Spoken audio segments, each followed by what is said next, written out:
Well, thank you very much for having me. So it's a great pleasure to be here, and I really want to applaud the community for Geelong for these initiatives. The thing that I always like to start to do is reinforce as well, to acknowledge the traditional owners of the land, the Wadawurrung people of the Kulin Nation, and pay our respects to elders past and present. When I had a plan for what to talk about today, I feel like the last 24 hours has kind of upended that plan a little bit, and we have to really think about the impacts of mental health more broadly in society. But to give a little bit of context to this discussion we're talking about, I thought it might be useful to actually go back a step and actually talk about what's happening in mental health in general in Australia. Because I think it sort of sets the seeds a little bit about where the system is actually at from a care provision perspective, and then the likely impacts the coronavirus situation will have on that. So first and foremost, for those who aren't aware, so I'm the clinical director of Barwon Health's Mental Health and Drug and Alcohol Services. So we are about a 450 person enterprise. We provide care for about 1,200 people at a time, which includes the inpatient units at the Swanson Centre at the University Hospital Geelong, the emergency department, and a whole vast variety of community-based services. Our services are absolutely focused on people with high acuity needs or higher degrees of complexity. So probably the way to think about it a little bit is where the sort of specialist services where general practitioners or other people would refer on to get sort of more complex care if required. The state of play really in mental health is very much in flux, and this is why I think it's actually quite a vulnerable period of time for all of this coronavirus situation to happen. So I might start at the kind of broad and then come back into locally in Geelong if I can. So federally at the moment around mental health, I think there's a large acknowledgement that the current systems and structures are not working to provide the outcomes that are desired for our society. And that's being underpinned at the moment by a very large Productivity Commission investigation, which has just finalised its hearings and is due to release its report in the coming months. For those who may not have seen it, last year an interim report was released, and they estimated that the impact on mental ill health in Australia is at least $500 million a day. So it's quite a substantial amount of economic impact that is drawn from the mental ill health issues that we recur to. And I think the Productivity Commission is really interesting because if you think about it in a parallel, probably the most recent Productivity Commission to the mental health one was the one regarding disability access and care. And that was what spawned the NDIA. So in some ways, at a federal level, there is a very, very large opportunity and opening here to reform and rethink how mental health services are delivered, largely through how they're commissioned and funded. Focusing now, taking that message and then bring it down to Victoria. Obviously, at the moment, we at the same time are having a Royal Commission into Victoria's mental health system. And equally, this is concurrent at the moment. And the focus currently right now is on the community mental health system. Their final report is due to be released end of January, early February next year. And an interim report was released last November. And the kind of key headlines really were that people aren't happy with the system. People find system navigation very difficult. Care is difficult to find when you really need it, and the quality of care is extremely variable. So a number of recommendations were put out from that interim report, and fortunately for Barwon Health, we were one of the beneficiaries of one of the first recommendations for that. So just thinking about this conceptually, even pre-COVID, we had a very, very large commission occurring at the federal level and a very large commission occurring at the state level. And one of the immediate responses actually pre-COVID from the Prime Minister was in regards to suicide prevention as being a primary focus of his prime ministership. And that was exemplified by him appointing a National Suicide Prevention Advisor for his office. So I take those contexts now, then bring it down to local Geelong. So even prior to the coronavirus situation, probably over the last 18 months to 2 years, Barwon Health has been on a significant reform journey for its mental health services. As you indicated, Jennifer, there's a long kind of history of there being some issues with Barwon Health's mental health services. But funnily enough, if you go back 15 years or so, the reputation was that Barwon Health and Geelong had probably the best community mental health services in the country.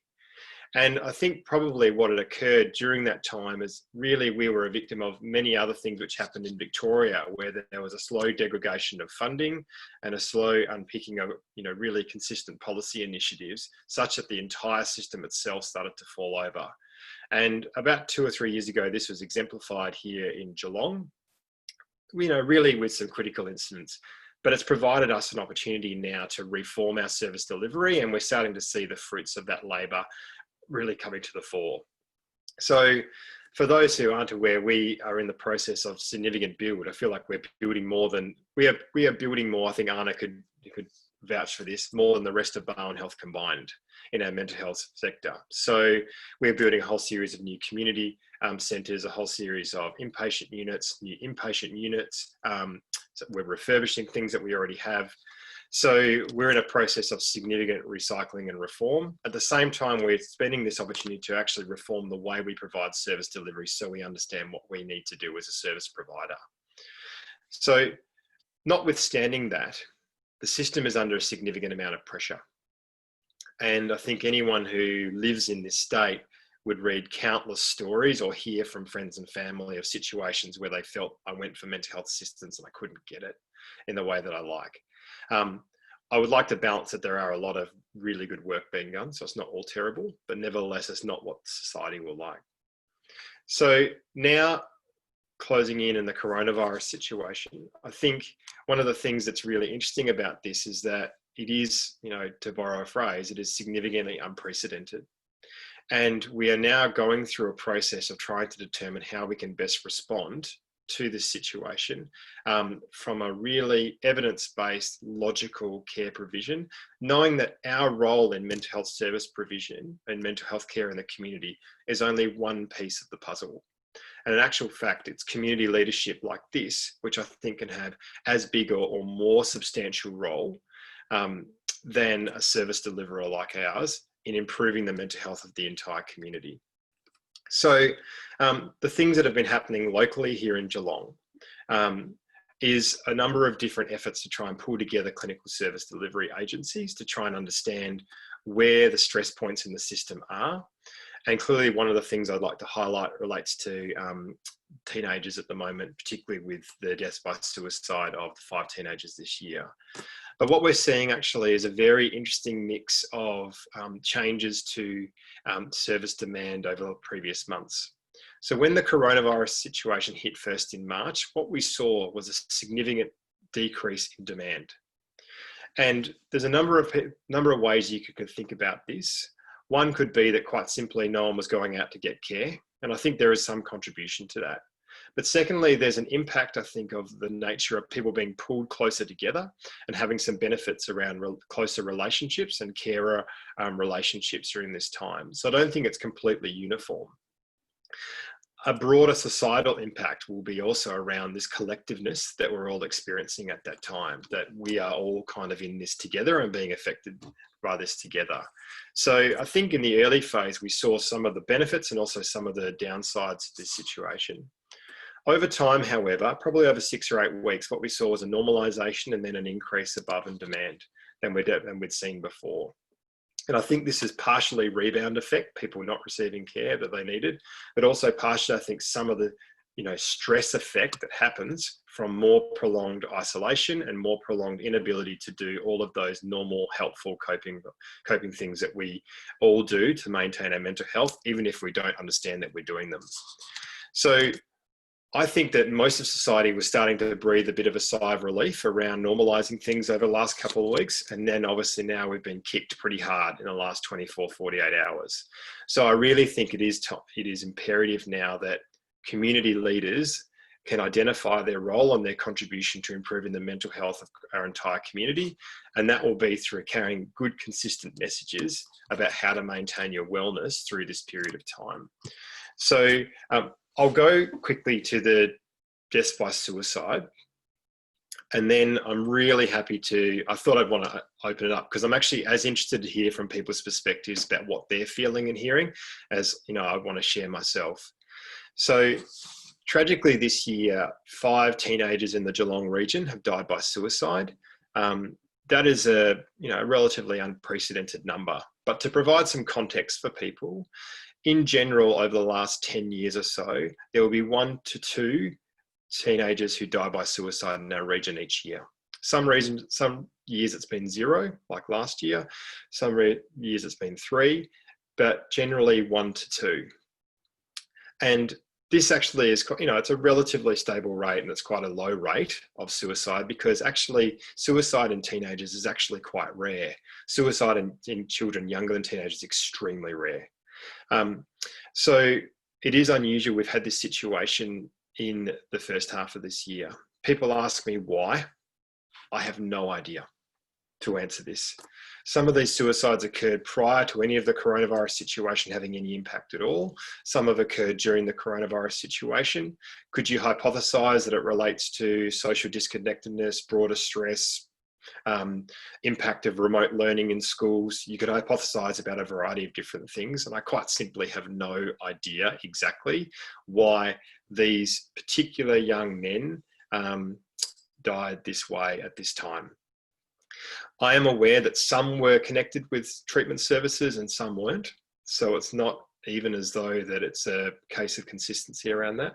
And I'm also, with the ones that were connected to treatment services, I'm aware of broader impacts and stresses on their situation than purely a mental illness per se.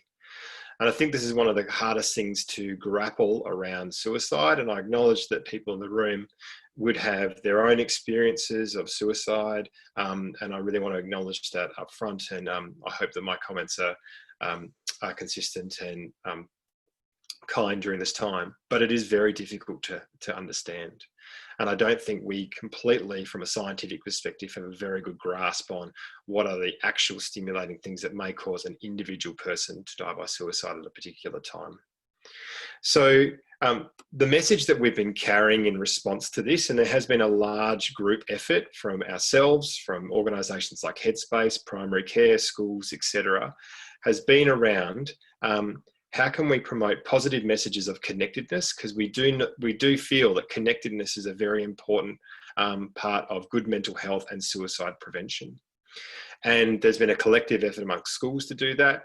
And I suppose one of the messages I wanted to carry today with this group was really a discussion on how could a group of civic leaders and business leaders and other leaders in Geelong carry those messages of connectedness through what is actually a fundamentally difficult to connect time. So probably, I think, that's probably enough from me, because I wanted to, really open it up and hear people's perspectives, but I'm more than happy to have a conversation really about these issues. And I really thank you for your time and opportunity to be here. Thanks, Steve. I can see Tony McManus has asked, I think Tony could probably ask his question live. What do you reckon, Tony? Helps if I unmute. That's right. Steve, just in terms of the why question about suicide, normally there's a coroner's report. So is there any kind of review backwards over time of what is reported there, which might help identify the why? You mean in the recent Tony? But in general, because the recent ones may not have filtered through yet. Yeah, so the recent ones are under a sort of investigation as a coronial cluster. So they're all being pulled together and having a look at things in a systematic way. I think there's consistent themes, as you absolutely know as well, around what are the factors that can influence people to become suicidal and then die by suicide. And part of those is around access to means. And so there's a significant evidence, for instance, when the gun buybacks happened in Australia, that access to the means dropped significantly, and then the rates of completed suicide dropped. So there's certainly those things. But I really carry a kind of model in my mind, which I think is a way to kind of scoop up a whole series of different factors. And the two factors that I kind of think about all the time when I'm considering suicide risk in people, and also just thinking about it at a system level, is that in general, the model I have is people develop suicidal thinking when they have the confluence of two different states. The first is a sense of disconnectedness from others, and the causes of that can be many. And the other factor is a sense of burdensomeness on others. So one example could be that someone develops a major depression, and that depression makes them feel disconnected from others and a burden from others, and that could provoke suicidality. But equally, you could see that someone could also be in a situation where, irrespective of having a major depression illness, they could lose their job, have a family breakdown, and in that moment develop a sense of burdensomeness and disconnectedness. So I think these are complex. There's multiple different ways I think people can reach up into those two different states, which actually makes it quite difficult to think of a targeted means that you can really reduce that. However, I do think that if we focus on that as being instructive as a group of community leaders, we can start to think, all right, if we want to influence one of those things, let's say disconnectedness, what can we do around our society that can help people feel more connected or less disconnected? So at this time right now, and that cuts across a whole series of things. What events can we put on? Things like this, for instance, is a classic example of that. You know, what events can we put on? What can we do for vulnerable people to help them connect during this period? Equally, for workplaces, how do we ensure that people who may have to work from home can still feel a connectedness to their colleagues? So it's not just about the metric of them producing their work output, but also develop some sort of metrics about the amount of interaction they have with people too. I think we have to get probably a little bit inventive here, where we can achieve multiple aims in our business outcomes, our policy outcomes, our community outcomes, but also in the outcomes of improving people's mental health. Thanks, Steve. I'm sure there's more kind of questions related to that, and I've just made a few notes of things I do want to ask myself. But in your role, you have mental health, alcohol and drugs. Yep. So my question is, I've just read data that says, people are drinking more now in lockdown or semi-isolation, and I'm now obviously even more concerned about what's happening in Melbourne, that people will be now locked down for another 6 weeks.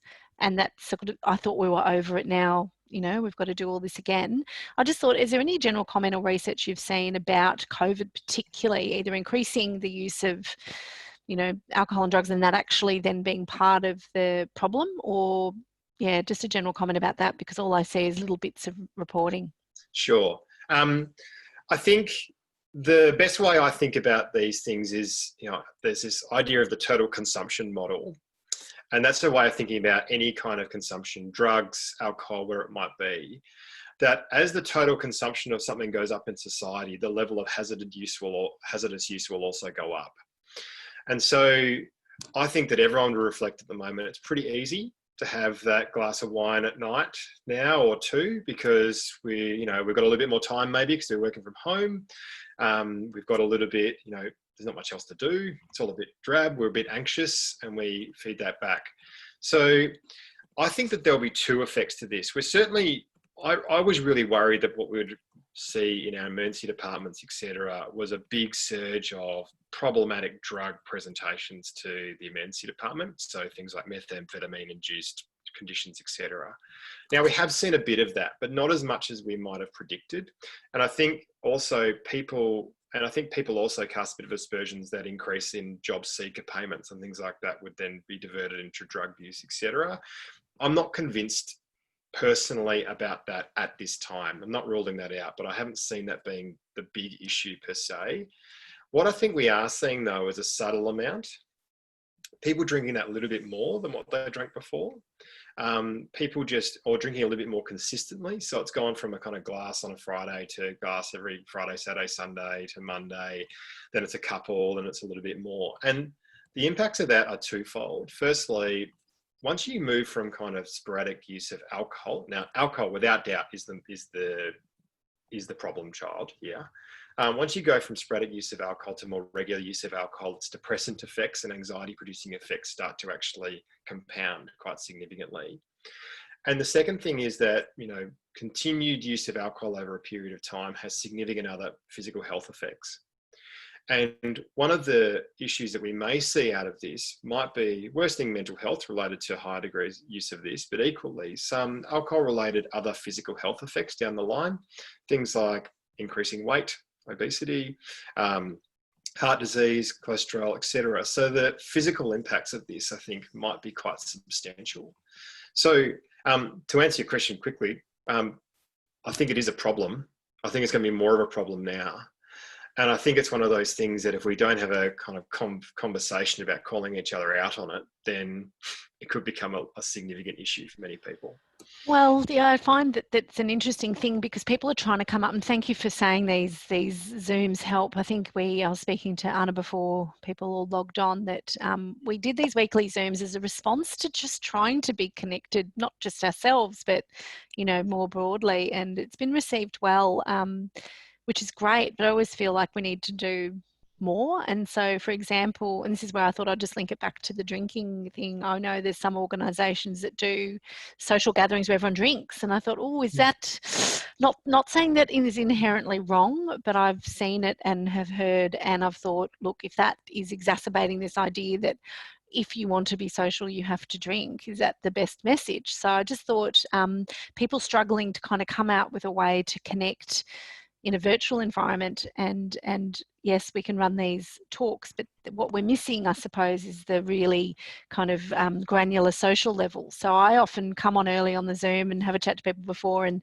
often we hang on a bit afterwards and have chats, because that's kind of what happens in normal physical events. You have all those random side chats. Now we don't have that so much anymore. Yep. So I just thought, I know it's probably maybe a small thing to ask, but it's saying, you said, oh, it's great groups like the committee are doing events and that we're actually talking about these issues. I think it's absolutely essential.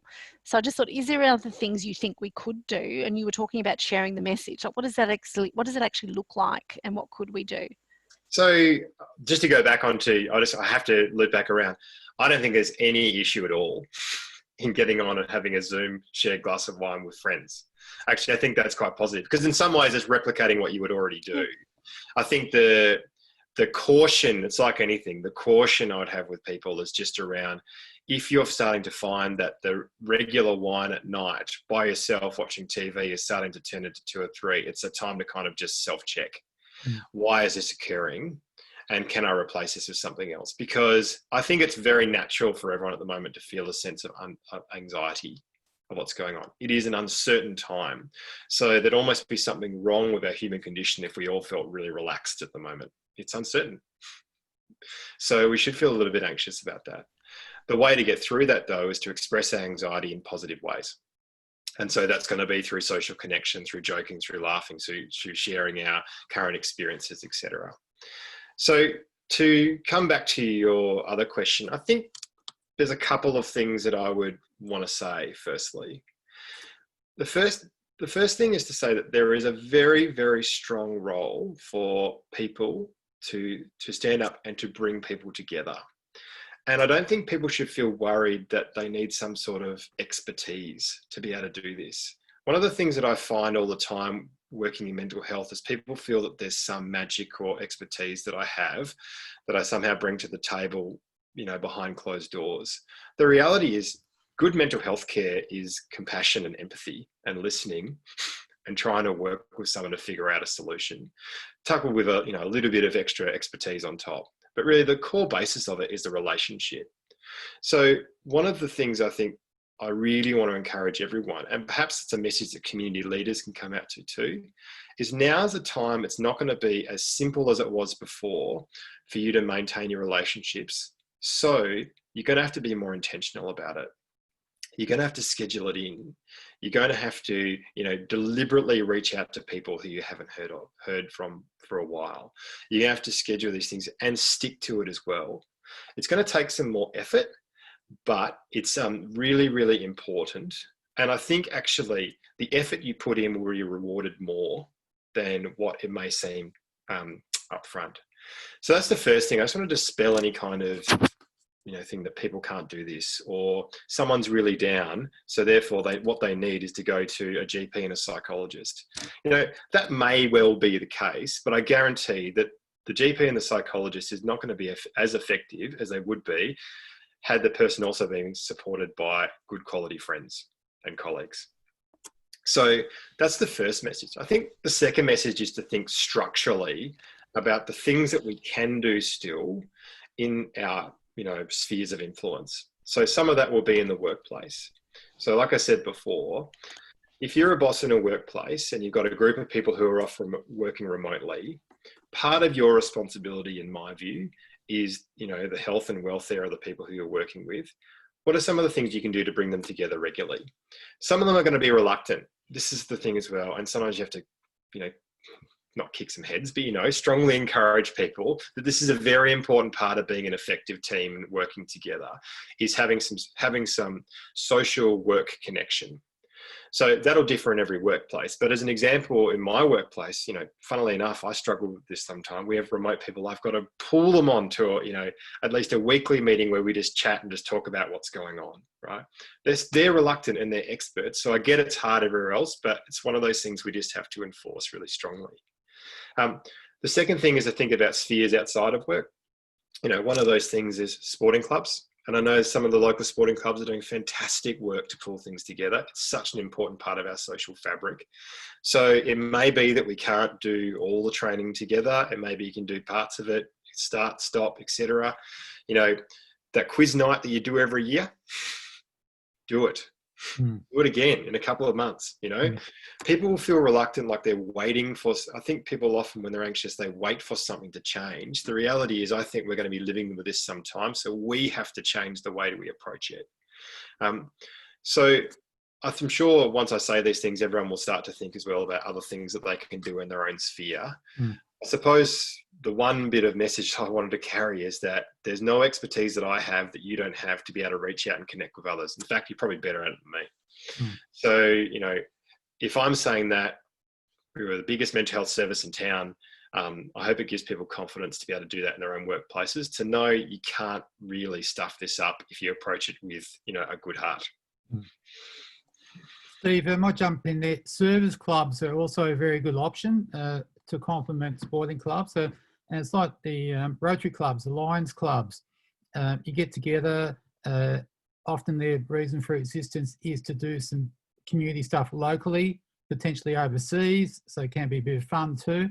But and I think, you know, you'd like to think Rotary could be tried in different manners. Like, for instance, we've got Deakin Uni in the middle of Geelong there. Why can't there be a Rotary club at Deakin Uni that would help that organisation connect there with some underground stuff around town as well as overseas? Yeah, thanks, Tony.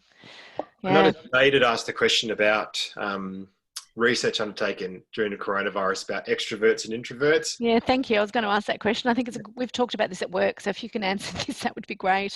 It's quite funny because, you know, clinically, so I still see a limited group of people regularly, and it's actually quite funny. During the early parts of the coronavirus situation, there's a lot of people I see who are quite socially anxious and introverted by nature, and they were like, this is great.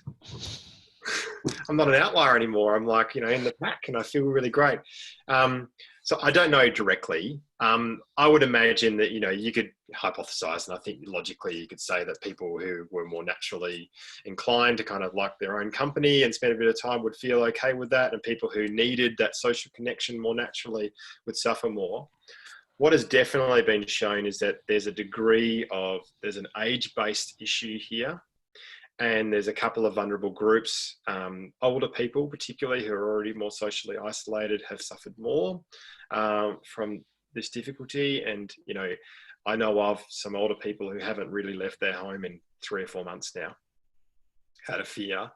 And I think that's a very significant issue, and one that I think we as a society could combat quite successfully. The second issue is with teenagers and young people, who I think have a different form of connection, and I can't really understand it. I must admit, I'm not quite sure if many people in the room would really fully understand how communication is done, but there's a lot of anxiety in that younger group for a variety of different reasons, and there's an unlimited way to communicate that anxiety with each other. So I think there's a very important role for community leadership, parenthood really, of the community in this group, to be able to help that group understand that this is a very challenging situation that we're going through. However, the lessons of life are that generally things to revert back to the norm at some point, and we will go through that. And if we go through that together, generally we'll get through okay. So the last bit of Jade's question was around people with pre-existing conditions, really, and absolutely. So like before, I kind of see mental health or ill health on a spectrum. And really, if you are in the middle and you're going okay, that's fine. Some people are a bit more vulnerable, so they kind of sit off on a different edge.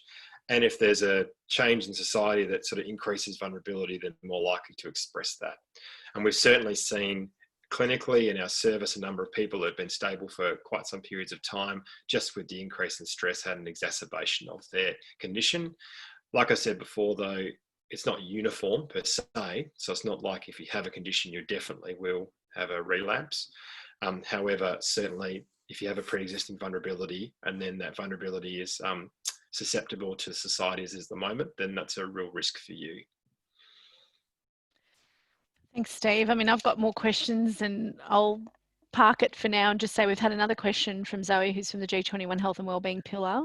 And it's a great question around the gendered impacts of COVID, because you talked about older people and younger people, but we're seeing women being disproportionately affected. And it was just whether there's presentations at Barwon Health, mental health, that's reflected this.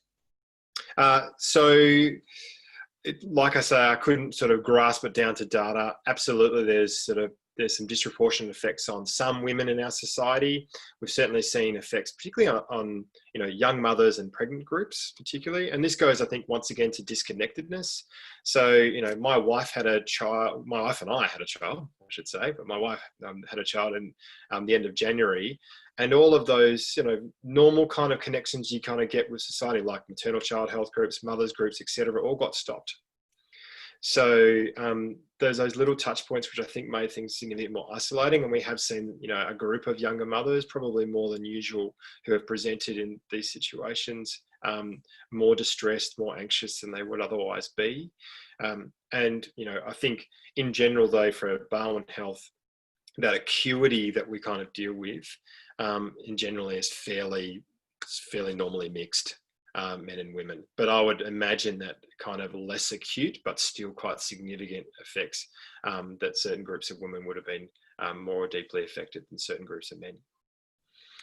Thanks, Steve. I might ask a question then about young people. I always seem to draw my family into some of these Zooms, but what I thought was interesting, I had a chat to my 20-year-old, and she's had all of her life basically disrupted. She's had to move from Bondi back home, internships cancelled, work challenging, can't get another job now, going back to uni. But I talked to her about some of the media coverage in terms of what's happening with young people in this COVID generation. And part of, I think, what her feedback is that sometimes the media stuff propels this sense, well, I should also be, maybe I'm not anxious enough. So I just thought, to me, it's how do we as community leaders balance what we're hearing in terms of data and obviously the terrible, suicides that occurred here in Geelong, and that has been very much discussed in the networks here in Geelong as well, but how much is that also propelling this anxiety, because it's almost like, well, we should be actually more anxious than maybe we even are. So I just thought I'd ask that question because I want to try and make sure that you're also aware and providing appropriate supports to young people, but not everyone's perhaps going to have the support network my daughter has, obviously. Yeah. So the first thing I'd say is I'd fight some of the misconceptions with data. So whilst there's been an unusual number of deaths by suicide in teenagers in Geelong this year, the actual overall suicide rate for the entire Geelong region, overall age groups, is about the same historically year on year.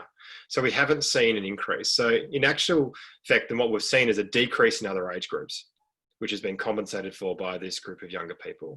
Now, every year we see a sort of different mix. So 25 to 44-year-olds, sort of 40-year-old male is kind of the classic very high risk of suicide in our region, and that's the highest numbers, definitely.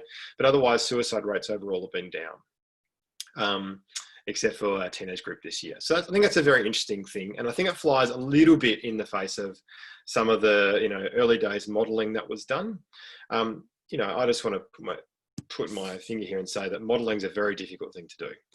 And I think there's been a lot of talk around very, very high rates of suicide. And I think it may be the case that we get to that if we don't intervene. But I also already think that our society kind of naturally started to intervene, doing some things, etc., like these sort of situations, as an example. So I do think then also there is a difficulty in mental health, and I think you've really exposed this challenge here. And I don't know if people have read the ABC report today on suicide, etc. It's an interesting read. One of the difficulties in mental health in Australia really focuses on definitions. And so when I think about mental health or mental ill health, I'm really talking about a kind of group of conditions and treatment in a very healthcare oriented fashion. But I acknowledge as well that people see that differently. And it's very difficult to understand what is a mental health issue versus what is a kind of normal life stressor issue versus what is mental ill health. It's very challenging to understand that. And there are competing narratives here around, this, you're experiencing this discomfort or these symptoms and issues, so therefore you should, you need to go and seek help. And for us, a group within that larger group who are experiencing that, that is true. But there's also other people who are experiencing those things as a natural sort of part of living and life and what's going on at the moment. And I think for young people, this is a particularly difficult issue to convey because, they're going through all the issues of being young, identifying with others, reflecting their distress, etc.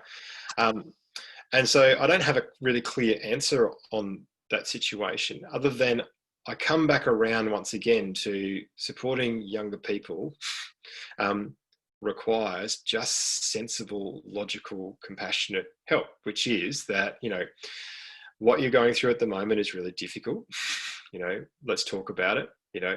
What are some of the things that are fun doing? If there's a persistent sort of negativity, a persistent lack of hope and other things like that, these are some of the signs where clinical intervention is really important.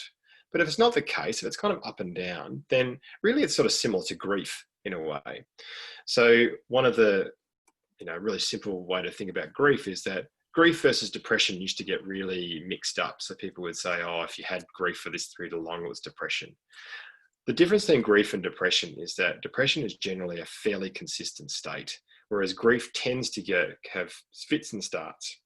Periods where you feel really sad, that normalizes, periods when you feel really sad, that normalizes and moves on.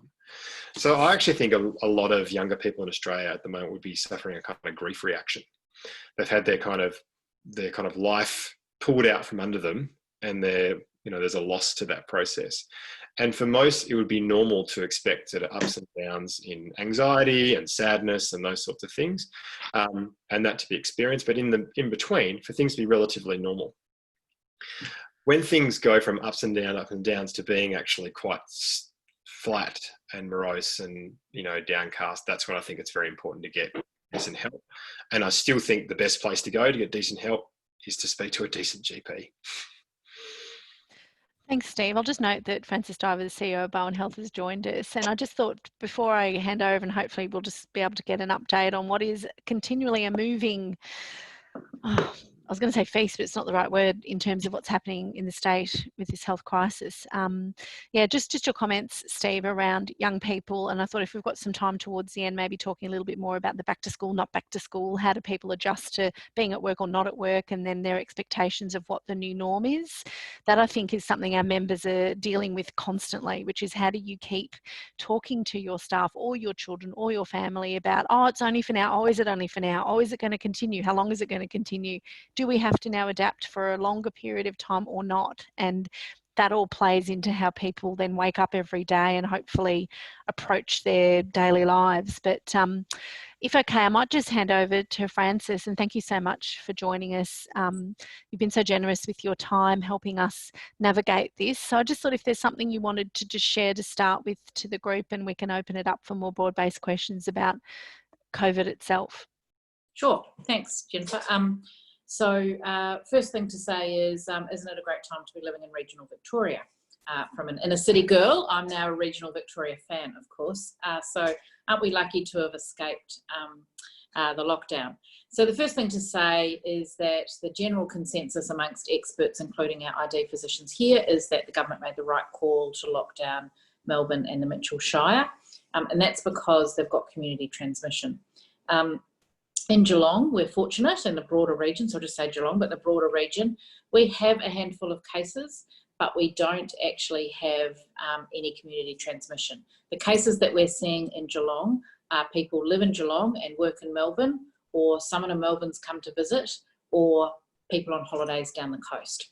So we do have a small handful of those cases, but they're not picking it up in Geelong, if that makes sense. So we're kind of in a state where maybe Melbourne was 4 weeks ago. So that means that we have different measures applying to us. So how are we responding to that? So the normal measures are in place that we've had for a while, but how are we responding to that at Barwon Health? So we are looking at all of our kind of restricted visiting measures and our use of PPE and all of those protocols. They're remaining the same, and we'll review that. If we end up next week with community transmission, or a week after, we might consider changing that, but at this stage we remain the same. The next thing is that the state has asked us to look at scaling back some of our services just to help with creating capacity for staffing, because there's quite a lot of stretched staffing across the system. So we'll be looking to scale back maybe some of our elective surgery over the next few weeks to support a general creation of capacity across the system, but early notification, and we're just working through that at the moment. The next thing to say is that we're also looking at our staffing arrangements. So I now know that we have 72 staff who live in the 12 suburbs of Melbourne that are called the hotspots. So we're talking to them about what their arrangements are and making sure that they're aware of the public health measures they need to take. But of course we have clinicians that work across, that live in Geelong, but also work across Melbourne, you know, particularly Werribee and Royal Melbourne, probably mostly. So we're also having a conversation about how we make that safe for us. So they're the kind of very immediate steps that we're taking. In terms of for the community and the public, so testing, we test about 500 people a day roughly. So at Barwon Health North and at Torquay Community Health Centre. There's some GP services, Cardinia, and there's one in Ocean Grove now, and Ballarat Community Health Centre are all doing testing. So we're testing people with symptoms, and we also test our staff members. One of the things that I think workplaces need to sort of just be thinking about is what happens when they have people from Melbourne coming down to meetings. So we've had a case just in the last week of an organisation in the local area who had a person come down and have a meeting for a few hours, and that person subsequently turned out to be a positive case. So that means those 8 or 9 workers are now in self-isolation for 14 days, and we'll support them being tested. So we just have to think about the shifting of staff between Melbourne, and that's just really fits in with the message that if you can work at home, you should. If you can't, that's okay, but if you can work at home, that would be a good thing. And I think it's probably fair to say that we all just eased up a little bit too much across the state, which is how this kind of got away from us, I suppose, and make sure that we kind of keep up that social distancing. Probably one of the lessons that the hospitals are learning is that tea rooms are the source of all evil. So when you hear about, and this is not just healthcare workers, but probably 70-80% of the healthcare worker infections they come in from the community. They're not acquiring it at work, they're acquiring it from the community. And it's being passed on perhaps in the age today, a training course, but also tea rooms. So sometimes we're all really good when we're out there on the wards and with the patients, and then we go out and have a cup of tea and crowd in together. That applies to your workplaces as well, and thinking about how people manage when they're at work. I thought maybe we should institute a compulsory half-hour walk at lunchtime, because we could all probably do with that in our COVID, COVID weight gain. But that's something that people should watch out for. So we have, as I've been, even just this morning in the community, people say, how long till lockdown in Geelong? So I think we've got a good chance. I still think we've got a good chance of holding off and not going into lockdown, but we all need to do the right thing. I can't build the Great Wall of North Geelong, as much as I like to, but there's an awful lot of roadworks going on. So I can't do that. So we have to rely on people doing the right thing, and we are, available to respond to any inquiries. The last thing, just looking after staff wellbeing. Our staff are pretty calm, actually. Our staff are feeling pretty good, very committed to the local community, and people seem to be okay. But obviously that's something that we are dealing with all the time. So that's probably my quick, and just in case people haven't picked it up, the numbers today, I'm completely obsessed about the numbers. There's a race every morning to find out how many there are. So today there was 134 new cases. So that's pretty good. That's better than 191. A week ago, I might have been horrified at that number, but now I'm happy because it's not 191. So what that tells me is that we're going to have this, we're going to have quite a few, in the hundreds probably for the next, week or so, because what the results today are based on the actions from a couple of weeks ago. So I might leave it there and see if anyone's got any questions. Thanks, Frances. I don't know if it's necessarily a question, but Joe Almino, the CEO of the Gordon's online, and just said that the Gordon has a number of staff and students who interchange between our Wyndham campuses and Geelong campuses, which we managed to ensure education delivery continues as much as possible. So, they're very close. Wyndham is very close. I've been watching that data, and I was actually surprised they weren't put into lockdown sooner because they had quite a lot of cases. So I was watching that with great interest, and note that even New South Wales and I think Northern Territory announced the city of Greater Geelong as a hotspot, like we were on their lists. So I'm glad to hear you're saying hopefully we'll be able to not just do the right thing in our community, but have people from those areas not come to us, and that we can try and avoid having lockdown. So I don't know if Joe wanted to speak to that. Look, the only comment from my perspective is government's been really clear with us this morning about ensuring that our students still have access to education, and if they were attending from Wyndham here to our Geelong campuses, which we do have a few, that continues. And of course, we've got teachers that deliver in both Wyndham and Geelong, and again that they're asking us for that to continue. So managing and doing that in a safe way is really important for us, as much as it is to ensuring that our students continue with their education. But we're really well aware that that could open up a whole lot of other challenges in terms of that cross-pollination of people from different postcodes. So it's an interesting space, but we need to continue and do it safely from an education perspective. Yeah. So so we can't force staff also to not, come from, if you live in Melbourne, you can leave home to go to work, but also people in Melbourne or in Wyndham who are coming to work, we like to have a conversation with them to say, and you're not hanging out, at the towers, or you're not, wherever it is, you're not you're following the rules. So the point is identifying it as a potential risk, making sure people are aware of it, and then making sure they're doing the social distancing and having easy access to recording who people were with in the classroom. So, and I'm sure you've got that, but the quickest thing, the speed of contact tracing that ensures that you can have people go into self-isolation, and having the communication and kind of having the vibe of it will happen. It will happen. We will have staff members that will become positive, and that's okay. We will manage it. But we just need to have kind of forewarning that this will happen and it will be fine, and we will manage it, and we can access the names of the people. So it is a tricky space. I think VicPol have got the same issue where they've got staff being rostered to work in Melbourne, which they're not very keen to do, but we haven't got a border between us and Melbourne, and we need to also support them in Melbourne.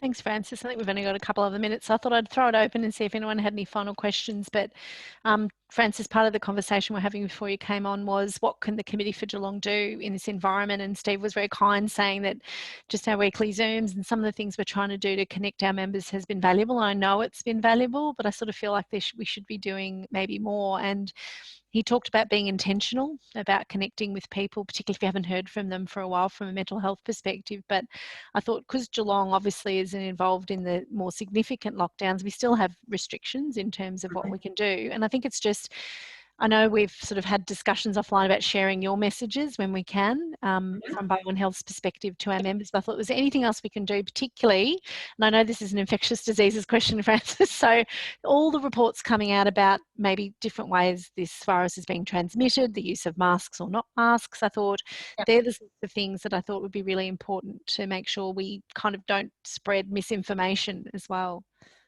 Yeah, so one of the things that our approach to some of those public health messaging things is to simplicity and consistency is really important, and not changing, 191 cases yesterday or they've locked down in Melbourne, therefore we must change. So for us, the simplicity of our messages, which is follow the rules, social distancing, wash your hands, get tested if you've got symptoms, and don't come to work if you're unwell, and be mindful of who you are in contact with. So for us, follow the rules is an easier, I think that's a better message, because you just keep reinforcing it and don't change too often. The whole complexity of masks, to mask or not to mask, that's going to become quite topical. Metropolitan hospitals are now using masks in hospitals for clinical facing, so for patient facing activities across the whole of Melbourne.